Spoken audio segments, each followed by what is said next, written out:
Right, మరో breaking news చూస్తున్నాం. ఇక ఎస్ఎల్బీసీ టన్నెల్ దగ్గర 12వ రోజు రెస్క్యూ ఆపరేషన్ కొనసాగుతోంది. అయితే టన్నెల్లో మట్టి తొలగిస్తేనే తప్ప పనులు ముందుకు సాగమనే పరిస్థితి ఏర్పడింది. ఇంకోవైపు ముమ్మరంగా కన్వేయర్ బెల్ట్ పునరుద్ధరణ పనులు కొనసాగుతున్నాయి. లోపల పిల్లర్లు వేసి కన్వేయర్ బెల్ట్ ను రెస్క్యూ బృందం కొనసాగిస్తున్నారు. ఇక చివరి దశలో టీబీఎం మిషన్ కటింగ్ పనులు కూడా జరుగుతున్నాయి. మరోవైపు డీ వాటరింగ్ కొనసాగుతోంది. నీరు ఎక్కువగా ఊరుతూ ఉండటంతో మట్టి తవ్వకాలకు ఆటంకం కలుగుతోంది. 7 అడుగుల లోతు తవ్వినా కూడా మృతదేహాల ఆనవాళ్లు మాత్రం ఇంకా దొరకలేదు.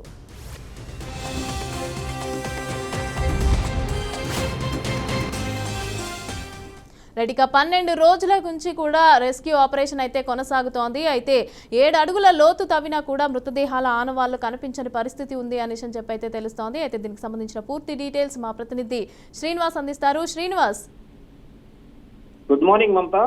తెలంగాణలోని ఎస్ఎల్బీసీ టన్నల్లో జరిగినటువంటి 12 రోజుల క్రితం జరిగిన ప్రమాదం ఇప్పటికీ అక్కడ ఒక సంబంధించినటువంటి మృతులు కానీ సంబంధించినటువంటి డెడ్ బాడీస్ సంబంధించిన విషయాలు ఇప్పటికీ తీసుకురాకపోవడంతో ఒకసారిగా కుటుంబ సభ్యులు అక్కడ ఉన్నటువంటి తెలంగాణకు సంబంధించినటువంటి అధికారులు కూడా కొంత దిగ్బంధం గురి చేసినటువంటి పరిస్థితి. పూర్తి స్థాయిలోనే చూసినట్లయితే ఎస్ఎల్బీసీ టన్నల్లో జరిగినటువంటి ప్రమాదం 8 మంది కార్మికులు టన్నల్ లోపల జరిగినటువంటి కార్యక్రమంలో జరిగిన విషయాలలో జరిగిన మృతి చెందడం జరిగింది. ఇదే విషయానికి సంబంధించి జాతీయ స్థాయిలో ఉన్నటువంటి నేషనల్ డిఫెన్స్ అకాడమీ సంబంధించినటువంటి 12 రిస్క్ టీమ్స్ కూడా అక్కడ పనిచేస్తున్నాయి. ఈ రిస్క్ టీమ్స్ ప్రధానంగా నిన్నటి వరకు జరిగినటువంటి అధ్యయనం చూస్తుంది ఏంటంటే అక్కడ ఏదైతే టన్నల్ లోపల ఉన్నటువంటి మిషన్ తో పాటు పై భాగంలో ఉన్నటువంటి కప్పు కూలడంలో ఈ ఇన్సిడెంట్ జరిగిందనేది రిస్క్ టీమ్ తెలిసి చెప్పింది. ఈ రిస్క్ టీమ్ సంబంధించినటువంటి పూర్తిగా అక్కడ ఉన్నటువంటి నావీ అధికారులు అయితే సంబంధించినటువంటి ఇరిగేషన్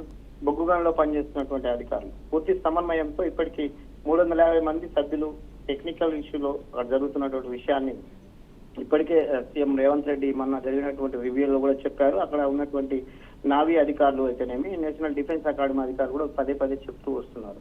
ఏదైతే ఇన్నర్ లో ఉన్నటువంటి 13 కిలోమీటర్ల జరిగినటువంటి ఈ ఇన్సిడెంట్ కు ప్రధానంగా అక్కడ వాటర్ ఎక్కువ జామ్ కావడంతో ఒండు కూడా పేరుకుపోయింది. ఈ ఒండు కింది భాగంలో నారీ సంబంధించినటువంటి అధికారులు కూడా చెప్పారు. ఆ కేంద్రాలకు సంబంధించినటువంటి డెడ్ బాడీస్ పలానా దగ్గర మార్కింగ్ చేసి వాళ్ళు అక్కడ తవ్వకాలు ప్రారంభించినటువంటి పరిస్థితి. ఈ తవ్వకాలకు ముందస్తుగాను వాళ్ళు హెచ్చరికలు జారీ చేస్తూ కూడా వచ్చినటువంటి నిన్నటి దాకా ఆగి ఉన్నటువంటి మిషన్ ఒక్కసారిగా బెల్ట్ కూడా క్లియర్ కావడంతో అక్కడ ఉన్నటువంటి కుప్పగా ఉన్నటువంటి సంబంధించినటువంటి వ్యర్థ పదార్థాలను స్పీడప్ తో బయటికి పంపడానికి అనుకూలంగా మారింది. నిన్న సాయంత్రం నుంచి జరుగుతున్నటువంటి అన్నర్ బెల్ట్ రిప్లేస్ కావడంతో ఒక్కసారిగాను కొంత వర్క్ స్పీడప్ అవుతుందనేది కూడా జరుగుతుంది. ఆ విజువల్స్ లో కూడా మనం చూడొచ్చు. ఏదైతే స్పష్టంగా కనబడుతున్నటువంటి అన్నర్ ఏదైతే డ్రిల్లింగ్ మిషన్ కానీ అక్కడ ఉన్నటువంటి మెటీరియల్ బయటికి పంపడానికి కొంత స్పీడప్ కార్యక్రమం జరుగుతుందనేది అక్కడ కూడా చెప్తుంది. ఇదేమైనప్పటికీ కొంత సమయం పట్టే అవకాశం కూడా ఉంది. అక్కడ ఉన్నటువంటి డెడ్ బాడీస్ పైన 8 మీటర్లు 15 మీటర్ల మట్టి కూరుకుపోయింది. ఆ మట్టిని తొలగించి బురద తొలగించిన తర్వాత మాత్రమే డెడ్ బాడీస్ మార్క్ చేస్తారనేది అక్కడ ఉన్నటువంటి రిస్క్ టీమ్ సభ్యులు చెప్తున్నటువంటి పరిస్థితి. మమత, ఓవరాల్ గా చూసినట్లయితే తెలంగాణలో జరిగినటువంటి శ్రీశైలం టన్నల్లో ఇప్పటికీ అనేక జాతీయ స్థాయిలో ఉన్న టెక్నికల్ సంబంధించినటువంటి విభాగం అక్కడ పనిచేస్తుంది. దీనికి సంబంధించి తెలంగాణ ప్రభుత్వం ఎప్పటికప్పుడు ప్రతిదీ 1 అవర్ కోసారి బులెటిన్ కూడా రిలీజ్ చేస్తుంది. అక్కడ ఉన్నటువంటి ఇంజనీరింగ్ విభాగము సాంకేతిక పరిజ్ఞానం కలిగినటువంటి అనేక మంది జాతీయ స్థాయిలో పనిచేసిన విపత్తులో పనిచేస్తున్నటువంటి ఎన్డీఎఫ్ సంబంధించిన అధికారులు కూడా అక్కడ ఉన్నారు. ఇది ఇక్కడ టోటల్ గా శ్రీశైలం సొరంగ మార్గంలోని ప్రతి గంటకు ఒకసారి అక్కడ మృతదేహాలను బయటికి తీయడానికి తీవ్ర ప్రయత్నాలు చేస్తున్నారు.